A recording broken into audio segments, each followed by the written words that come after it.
Halo anak-anak KIR.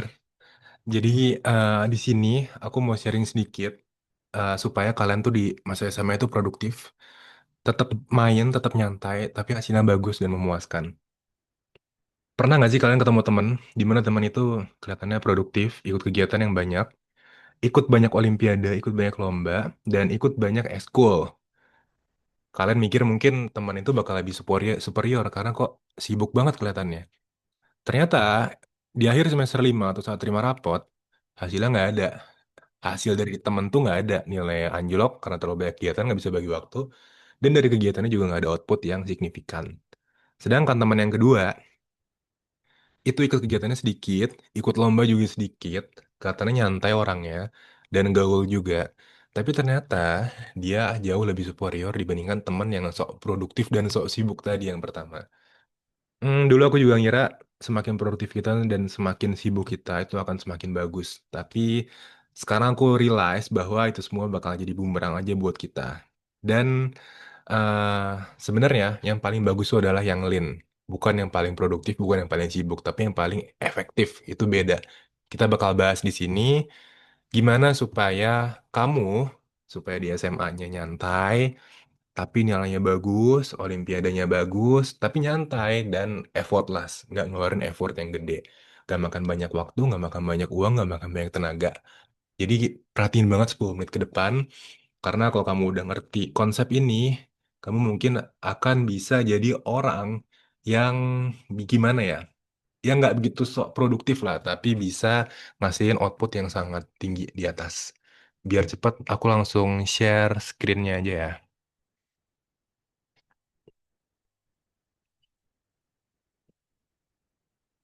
Nah, ini dia. Jadi konsepnya gini, ini berangkat dari pengalaman pribadi aku. Jadi pada saat aku SMA, aku temenan tuh sama SMA 3, Teladan. Ini di Kuningan. Aku temenan juga sama anak 70 dan aku juga temenan sama anak 6 sama temenan sama anak Alizar, Pondok Labu, atau yang sekarang disebut IPL. Nah, dari sekolah ini, aku ngeliat bandingannya sama anak-anak SMA 8, 28, dan favorit lainnya. Di mana mereka nih belajarnya ambis banget. Sedangkan yang ini, yang sebelah kiri, ini orangnya nyantai banget nih kayaknya. Nyantai banget. Lihatlah anak SMA 3 senyantai apa sih dan segaul apa orang-orangnya. Terutama anak SMA 3 ya sama Alizar lah. Itu nyantai dan gaul. Tapi mereka dapat PTN tuh PTN yang bagus. Univnya univ yang bagus, even swasta-swasta beasiswa bagus. Tapi mereka tuh belajar tidak segiat dua anak ini dari 8 dan 28. Ya, ini angkatan aku ya, nggak tahu angkatan kalian beda atau enggak. Cuma di angkatan aku kayak gini.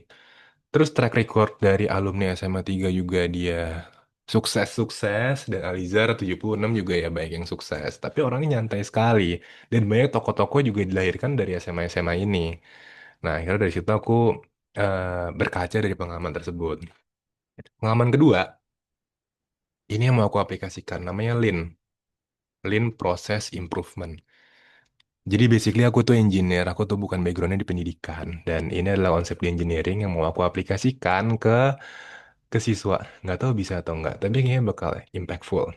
Lean tuh gini, sebisa mungkin eliminasi uang, eliminasi waktu, eliminasi tenaga yang nggak guna. Nah, aku ngelihat mereka tuh pakai konsep ini, anak-anak 370 Alizar lah. Jadi mereka tuh outputnya tuh gimana ya? Mereka tuh kalau dari segi effort, effort tuh apa sih usaha ya? Usaha kelihatannya nyantai, effort tuh rendah sekali mereka. Sangat rendah sekali effortnya. Tapi mereka tuh bisa menghasilkan suatu output. Output tuh adalah bisa menang lomba, olimpiade, atau mereka ikut dan berpartisipasi di event-event tertentu. Itu outputnya sangat tinggi sekali. Nah, di sini aku belajar kenapa effort mereka sangat rendah tapi outputnya bisa tinggi banget. Itu ternyata ada hubungannya dengan ini, Lean Process Improvement, yang bakal aku jelasin di bawah. Oke, konsepnya gini. Harapannya, kamu effortnya rendah, tapi outputnya tinggi ya. Itu kuncinya di situ. Ingat-ingat tuh, kamu di SMA, effortnya rendah, tapi outputnya tinggi banget. Caranya gini. Yang pertama, anggaplah ini ada sebuah lingkaran. Di mana ini 100% lah. Ini 100%. Ini pie chart ya ceritanya. Terus kamu nih setengah dari waktu kamu tuh udah kamu pakai tuh buat kegiatan sekolah yang warna kuning.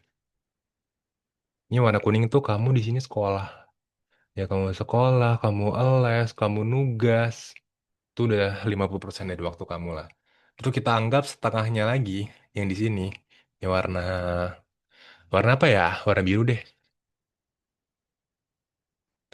Ini adalah waktu kamu buat operasional. Operasional tuh ngapain sih?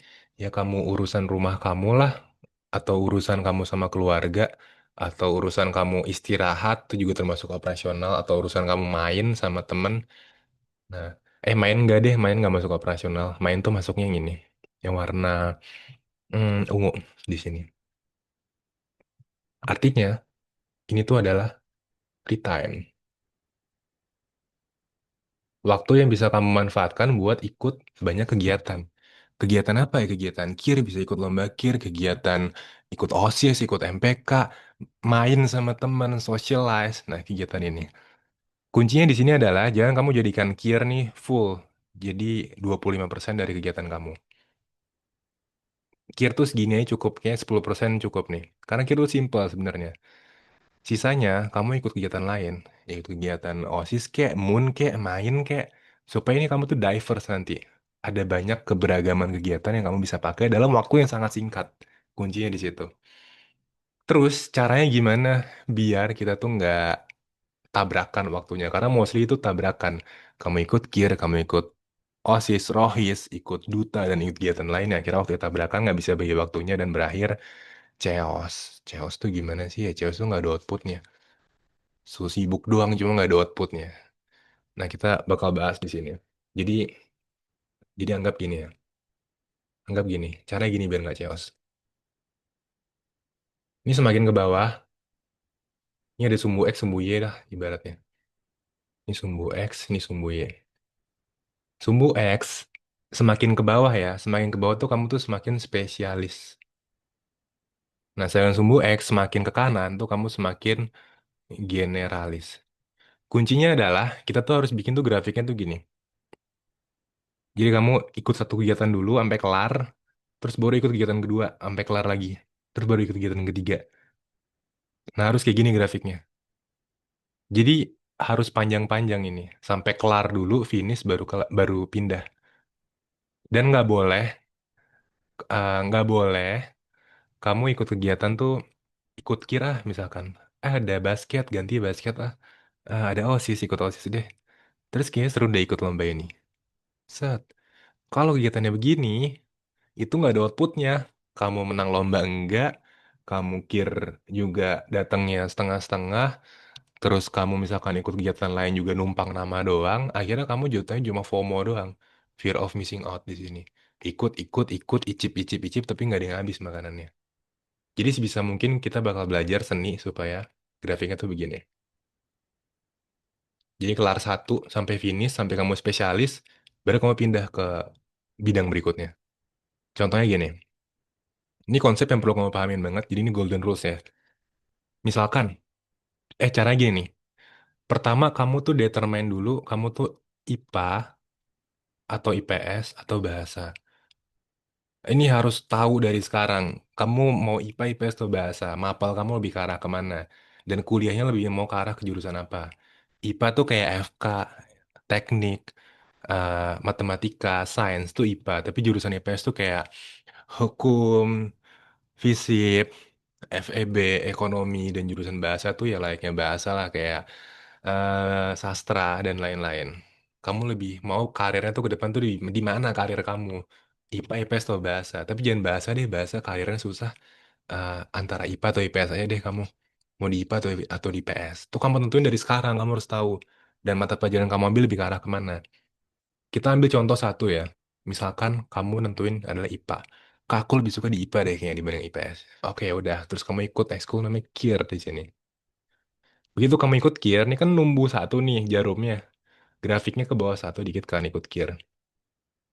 Ya jangan ambil penelitian yang IPS di KIR. Kamu udah tahu IPA, ada yang nawarin IPS, kamu udah ngeset boundaries nih, ini aku maunya di IPA bukan mau di IPS. Ya udah aku nggak mau ngambil penelitian IPS. Jadi kalau ada teman yang nawarin penelitian IPS, kayak aku ada penelitian di IPS, mau ambil nggak? Ya nggak ada, karena kamu di IPA basicnya. Kamu menang di research IPS, dapat sertifikat juga, sertifikatnya nggak akan se-impactful itu, karena nggak relevan dengan mata pelajaran dan jurusan yang mau kamu ambil. Tuh, jadi pertama set batasan, set tembok ya. Kamu udah di IPA, ya udah IPA aja di situ. Kamu harus tahu kamu tujuannya mau kemana. Terus sistemnya gini. Hmm, yang bener adalah gini. Kamu ikut KIR, kamu nentuin ide, kamu fokus dulu nih bikin ide, terus nyusun paper, terus kamu ikut lomba kamu menang, gitu kamu menang dah kelar, finish. Selamat kamu udah selesai sampai tahap pertama. Baru kamu boleh pindah ke kegiatan lain. Misalkan kamu ikut kegiatan saman gitu. Nah, baru ikut saman di sini. Artinya apa? Satu dulu kelarin baru pindah gitu loh. Jangan jangan kamu ikut kiri, ikut saman, ikut OSIS dan lain-lain tuh akhirnya ntar nggak ada ending outputnya jadi icip-icip doang. Kamu fokus kiri, udah kiri dulu nih kelar nih. Ide, paper, lomba, kelar baru pindah ke ekskul lainnya. Kenapa? Karena begitu kira tuh udah selesai penelitian, itu kamu tinggal submit doang nih. Misalnya penelitian kamu udah kelar nih. Ini penelitian. Kamu mau submit ke lomba apa? ISA bisa, ikut lomba opsi bisa, ikut lomba yang lain misalkan lomba dari UNIF tuh bisa. Yang penting penelitian udah kelar dulu. Ini udah gampang banget, ntar tinggal submit.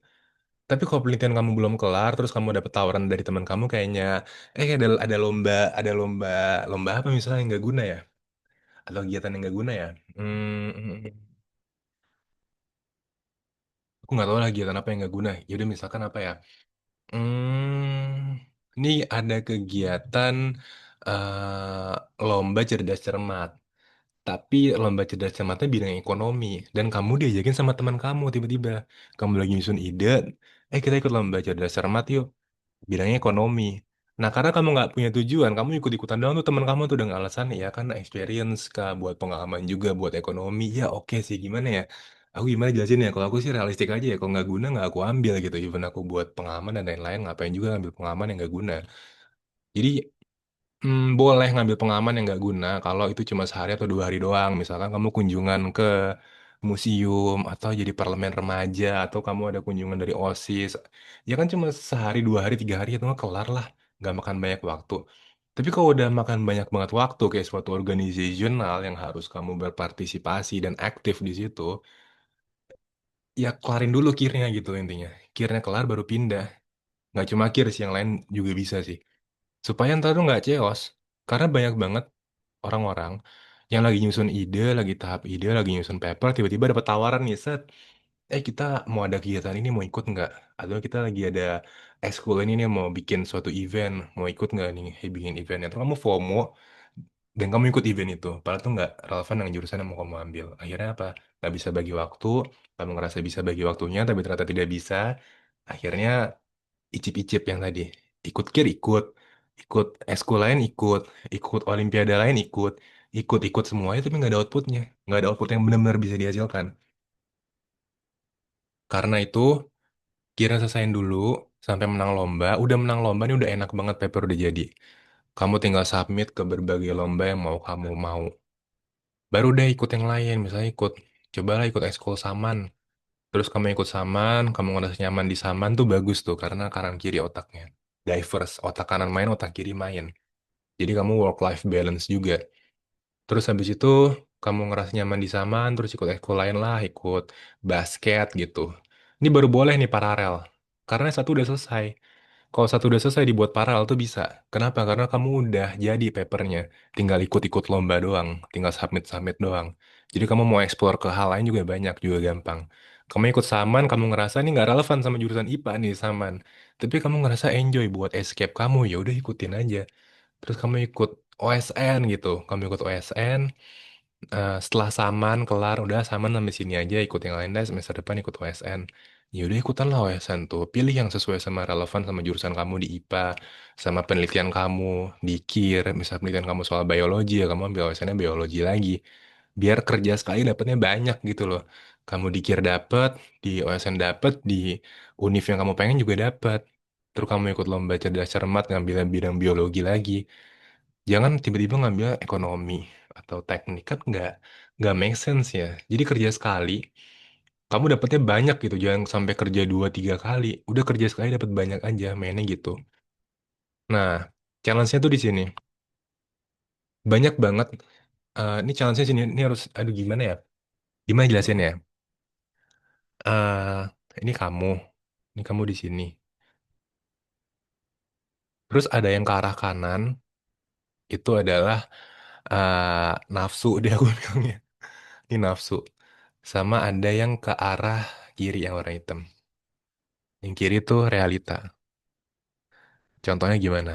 Kamu lagi di state ini, di kir, lagi nyusun paper. Terus ada ajakan tuh dari teman atau tawaran. Kita ikut kegiatan A yuk. Nggak tahu kegiatan apa. Kamu ngerasa nih, ini kayak kalau ikutan di A, bakal nggak bisa bagi waktunya. Karena, apa tuh namanya, kamu lagi dikir nih, lagi tahapnya itu lagi project. Mungkin ini bakal chaos, kamu bakal tidur malam, kamu bakal nggak bisa bagi waktu kamu dengan mata pelajaran di sekolah. Dan akhirnya kamu kebawa nafsu di sini. Ini yang salah banget. Jadi kontrol nafsu kamu, please banget belajar kontrol nafsu. Ada nafsu, ada realita gitu. Cari ini nafsu atau bukan sih. Karena kadang kita nggak sadar, kita nggak kiranya kayak aku nggak nafsu kok Kak karena emang aku suka aja di sini dan mau dapat pengalaman dan kayaknya bakal bisa lebih berkembang di sini. Itu itu kelarin dulu satu gitu. Maksudnya boleh sih kamu ikutin nafsu kamu tapi kelarin dulu satu. Udah satu kelar ada outputnya, ada lomba yang dihasilkan, ada olimpiade yang dihasilkan, baru kamu pindah. Itu kan enak ya jadi ya. Dibandingkan kamu paralelin dengan harapan bisa kok bagi waktunya, bisa kok bagi waktunya, tau-tau ntar chaos di tengah. Chaos, chaos, chaos, nggak bisa bagi waktu, pelajaran turun deh, pelajaran turun nilai jelek. Nah, nilai jelek kan udah susah banget, apalagi masih semester awal. Jadi please banget kamu kontrol mana nafsu kamu, mana realita kamu. Kalau kamu rasa males, nggak mau tidur malam-malam, dan kayaknya bakal nggak kekejar dan nggak kepegang deh nih. Ya udah jangan diambil. Alangkah baiknya sih kamu jangan ikutin nafsu kamu sampai satu tuh kelar. Terus seninya di sini. Jadi sebisa mungkin buat grafiknya tuh begini ya, spesialis dulu sampai ujung, sampai sampai sini udah spesialis, baru ntar pindah. Jangan belum spesialis kamu belum ngasihin output apa-apa udah pindah-pindah. Itu ntar jadi bumerang sendiri. Terus kita lanjut konsep yang kedua. Konsep yang kedua, kamu komunikasi eh, ke guru. Apa sih? Kamu jalin hubungan komunikasi ke guru yang baik. Kenapa nggak dijalinin di sini? Jalin hubungan komunikasi ke guru yang baik. Gimana caranya? Gini, sebisa mungkin kamu itu punya personal branding depan guru. Personal branding depan guru. Jadi guru tuh tahu kamu. Kalau misalnya nama kamu tuh, misalnya Aldi nama kamu. Oh Aldi tuh yang aktif di kelas ya. Oh dia tuh sering nanya kalau misalkan ada jawaban yang nggak ngerti. Oh iya sih dia tuh nggak pinter-pinter banget. Cuma orangnya jujur, nggak pernah ketawa nyontek. Itu akan jadi suatu poin plus kamu dibandingkan guru-guru yang lainnya. Jadi sebisa mungkin contohnya gini. Kamu udah pelajaran nggak ngerti, kamu cek ke ChatGPT, kamu salin jawaban dari ChatGPT, kamu guru kamu ke ruang guru bu, saya minta waktunya sebentar. Tadi saya udah coba ngerjain latihan, cuma ada yang kurang ngerti. Kayak gini kurang lebih bu. Kira-kira boleh tolong minta waktunya sebentar nggak buat saya nanya-nanya. Itu guru kalau gurunya baik, harusnya dia ngasih waktu dan memberikan waktu sebentar di sela-sela waktunya untuk ngajarin kamu. Ya kalau gurunya kamu rasa killer dan jutek, ya itu bukan salah kamu, itu salah gurunya. Jangan kamu mundur. Majuin aja udah terus. Karena itu kewajiban guru dan hak kamu juga. Jadi kalau ada yang nggak ngerti, gurunya ngejudge kamu, gimana sih kamu nggak perhatian ya? Makanya diperhatiin kok di kelas. Ya itu salah gurunya karena guru harusnya nggak kayak gitu. Tapi jangan kamu mundur karena itu. Kamu bilang aja ya maaf bu, mungkin saya kurang bisa nangkep dibandingkan yang lainnya. Boleh minta waktu sebentar nggak? Saya ke ruangan ibu, meja ibu buat diterangin bagian ini. Itu guru lebih senang kok. Dan lebih bagus juga komunikasi kamu. Itu salah satu cara buat bangun ke komunikasi guru yang bagus. Terus kamu aktif di kelas, kalau maju ke depan maju, even tuh salah, bilang aja, oh ya maaf bu saya salah ya. terus yang bener gimana. Itu lebih oke. Lebih baik lagi kamu salin jawaban teman kamu, terus kamu maju ke depan udah dapet jawaban dari teman kamu yang pintar. Karena biasanya minter tuh nggak mau maju, cuma mau kelar doang. Terus apa ya? Banyak kok cara buat bangun hubungan komunikasi guru tuh yang baik. Karena apa? Karena gini loh. Mungkin guru itu ngelihatnya kamu nggak pinter-pinter banget dan mungkin kamu jelek pas ulangan apa sambil nilai. Tapi kalau attitude kamu bagus, sikap kamu bagus, kamu anaknya sopan, itu nilai didongkrak kok. Percaya deh. Nilai pasti didongkrak kok. Kamu nggak pinter-pinter banget nih. Ya tapi jangan bego-bego banget juga. Kamu fair aja lah. Tapi kamu attitude-nya bagus, ngumpulin tepat waktu, nggak bikin masalah, kamu juga sopan ke gurunya, enak, ya didongkrak juga kok nilainya. Percaya deh, kamu terutama pelajaran yang fungsional ya, kayak fisika atau ekonomi, di mana pelajaran-pelajaran tuh pelajaran yang krusial banget. Deketin deh guru-guru kamu itu, ajak ngobrol lah, jadikan rekan buat kamu belajar lah sama guru-guru itulah. Ada yang nggak ngerti, tanya lah. Karena nilai yang bagus itu nggak selamanya dari belajar yang giat, tapi nilai yang bagus itu bisa terjadi karena hubungan komunikasi guru itu yang baik juga, dan personal branding kamu yang bagus depan guru itu. Guru mungkin ngeliatnya kamu nggak begitu capable di mata pelajarannya, tapi kamu punya sifat yang bagus, keinginan mau belajar yang kuat, itu yang jadi poin plus yang nggak ada di dalam sistematika penilaian. Nah, jadi kita turun lagi ke bawah. Gimana sih ini? Kita turun lagi ke bawah ya.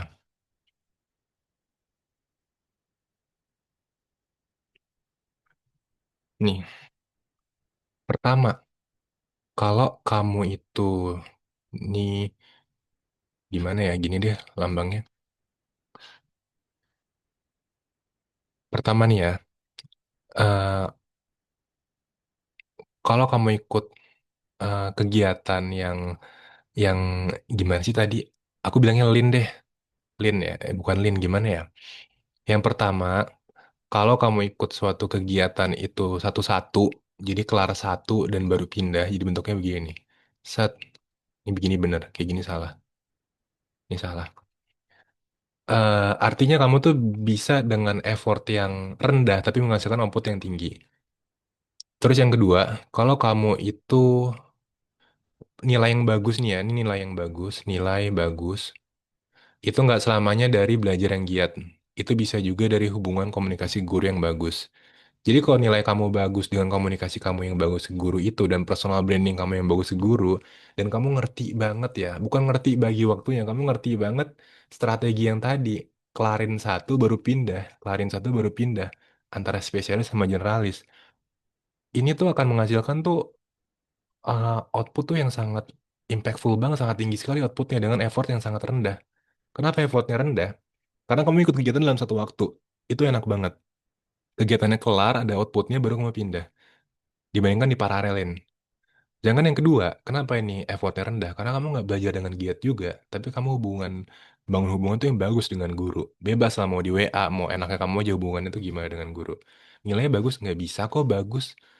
Kalau misalkan jelek, ya aku yakin deh nggak ada guru yang ngasih jelek nilai muridnya meskipun murid itu punya keinginan yang kuat buat belajar. Pasti didongkrak-dongkrak tipis lah, makanya buat hubungan tuh yang bagus depan guru. Dan kamu juga jangan bego-bego banget. Average aja di kelas. eh Nilainya bagus, terus aktif ikut Olimpiade, ya insya Allah atau bisa jadi nanti ke depannya kalau dimudahkan sama Allah atau dimudahkan sama Tuhan, kamu bisa dapat PTN yang bagus juga. Karena kombinasi rapot dan kombinasi Olimpiade tuh yang namanya tuh Lean, tercipta Lean Process Improvement. Dan kamu juga bisa nanti dapat beasiswa mungkin selama di SMA, serta banyak benefit-benefit lainnya yang bisa didapetin. Sebisa mungkin, kalau mau bonus, kalau mau bonus tuh gini ya. Kalau kamu mau bonus, kegiatan tuh kan banyak ya di luar. Kegiatan tuh kan nggak cuma OSIS aja ya, atau MPK. Tapi kalau kamu mau ikutan organizational yang di luar, itu ada model United Nation atau MUN. Itu bagus soal SDGs. Kamu bisa ikut ini, Moon. Kamu bisa ikut lagi tuh duta. Ada banyak kok program duta buat anak SMA. Ada juga tuh parlemen remaja, even seleksinya agak ketat juga. Terus ada juga kegiatan future leader dari ISEC. Future leader dari ISEC. ISEC nih bagus banget organisasinya. Dan banyak banget kegiatan-kegiatan di luar yang bisa kamu tuh ikutin, mau itu community atau associate atau project based learning. Ini aku bilang kegiatannya enak. Kenapa? Karena dia scalable. Startnya tanggal 1, kelarnya tanggal 20 misalkan. Kamu bisa estimate, oh ini 20 hari. Kamu ikut ISEC Future Leader yang summer class misalkan. Ini misalnya kita 15 hari, di tanggal sekian sampai kegiatan sekian. Ya udah kamu participatingnya tuh jelas, kamu bisa tahu dari tanggal sekian sampai tanggal sekian tuh lagi ikut Future Leader ISEC. Jadi ya udah aku nggak mau ikut yang lain-lain dulu. Dibandingin kamu ikut suatu organisasional yang terikat, yang terstruktur, dan tiba-tiba ntar malam ada rapat ya, ntar malam ada meeting ya, ntar malam ada kegiatan ya, yuk kita cepetan yuk, karena udah mau mulai nih eventnya, itu chaos banget, dan nggak terukur dan nggak dapet sertifikat. Jadi alangkah baiknya, kalau saran aku sih, cobain kegiatan-kegiatan kayak gini. Kamu kan masih SMA, masih masanya explore. Ya explore lah kegiatan yang belum pernah kamu lakukan, yang belum kamu dapetin juga. Jadi kan ikut kegiatan tuh yang di sekolah terus. Kalau mau improve, coba ikut kegiatan yang di luar-luar sekolah juga, biar dapat teman-teman tuh yang lebih, lebih apa ya, lebih diverse gitu. Sama ini yang poin ketiga deh, ini poin ketiga. Kalau mau sertifikat yang di luar Olimpiade, kan jadi bagus kan portfolio kamu. Lihat deh pas lulus. Ini portfolio kamu pas lulus nih ntar nih. Nilai rapot, ini rapot. Misalnya ini semester 5 ya. Rapot kamu bagus, terus nanti prestasi kamu juga bagus, terus nanti kamu punya sertifikat lain kayak sertifikat MUN, itu juga nambah suatu portfolio. Ini bisa kamu dapetin dari komunikasi yang baik dengan guru. Ini juga bisa kamu dapetin dari Lean Process Improvement yang tadi udah aku jelasin. Ini bisa kamu dapetin dari participating apa ya, kegiatan yang sifatnya itu sementara tuh, jadi nggak mengikat, sementara doang, dan outputnya jelas. Kamu ikut kegiatan 2-3 hari atau seminggu dapat sertifikat kegiatannya kayak gini, benefit yang kamu terima ini, itu kan lebih enak ya dan lebih proporsional kalau menurut aku. Jadi yang gue pelajarin gitu deh, kenapa dari berbagai sekolah tadi itu bisa ngasilin lulusan-lulusan yang kompeten, even mereka kelihatannya nyantai. Karena mereka ngerti dari polanya satu prinsip, lean process improvement atau lean process management. Itu yang aku lihat dari mereka. Nggak tahu angkatan kamu masih gitu juga atau nggak, cuma angkatan aku sih dulu banget pre-pandemic, ya stereotipnya anak-anaknya kayak gitu. Apalagi yang mau aku jelasin ya? Kayaknya udah oke semua deh, udah oke semua. Jadi harapannya, kalau kalian udah ngerti sistem ini semua, kalau udah paham konsepnya, ya kamu mungkin bisa coba terapin gimana supaya ikut kegiatan satu dulu baru kelar dan baru pindah kegiatan lainnya. Yang penting udah kelar dulu satunya. Kamu bisa komunikasi ke guru juga yang bagus dan jangan fokus ke banyak kegiatan dalam satu waktu. Kelarin satu dulu baru pindah, kelarin satu dulu baru pindah. Sampai ada outputnya kelarnya. Ya kalau belum ada outputnya ya ngapain di situ terus. Misalnya kamu terjebak di dalam suatu organization atau suatu kegiatan di mana kamu ngeluarin effortnya banyak, tapi kamu nggak dapet apa-apa, sertifikat nggak dapet. Cuma dapet pastinya dapetnya apa? Pengalaman. Ya terus dengan pengalaman bisa jadi sertifikat pendamping nilai rapot gitu buat beasiswa, buat SNBP, kan nggak bisa juga lah. Realistik aja lah, ambil yang sesuai dan yang sepadan, yang worth, yang nggak worth nggak usah diambil. Simpel aja mikirnya. Cara tahu worth atau enggak gimana ya? Ini kamu set boundaries. Kamu ambil di IPA, kamu suka biologi atau fisik atau kimia, kamu lagi bikin papernya ini tentang biologi, ya kamu ikut OSN juga, OSN misalnya biologi juga biar inline. Dan kamu misalkan mau ikut basket atau sama, ya udah ikut aja, dan banyak yang kamu ikutin nggak apa-apa, asalkan udah kelar satu ada outputnya pindah gitu loh. Kelarin dulu satu baru pindah, jadi biar inline. Gitu deh, semoga bisa ngebantu dan semoga kamu nggak terlalu terfokus banget dan terbebani banget di suatu kegiatan, tapi bisa ngasih waktu dan ngebagi waktunya tuh supaya lean ya. Lean tuh pasti efektif. Bukan seberapa keras kamu, ingat ya, bukan seberapa keras kamu itu eh, produktif dan kamu belajar dan kamu berusaha untuk mencapai sesuatu, tapi seberapa kamu tuh efektif di mana kamu reducing time, reducing energy, reducing cost of money, mungkin kamu keluar duit, yang paling sangat kamu simple lah, paling gampang ngejalaninnya di situ. Itu ada konsep konsep dari Lean Six Sigma yang mungkin aku bisa ngelihat kesamaan itu juga di SMA-SMA yang tadi aku sebutin di atas. Jadi semoga kalian nanti jadi lebih gampang kalau udah ngerti konsep ini. Bye. Hmm.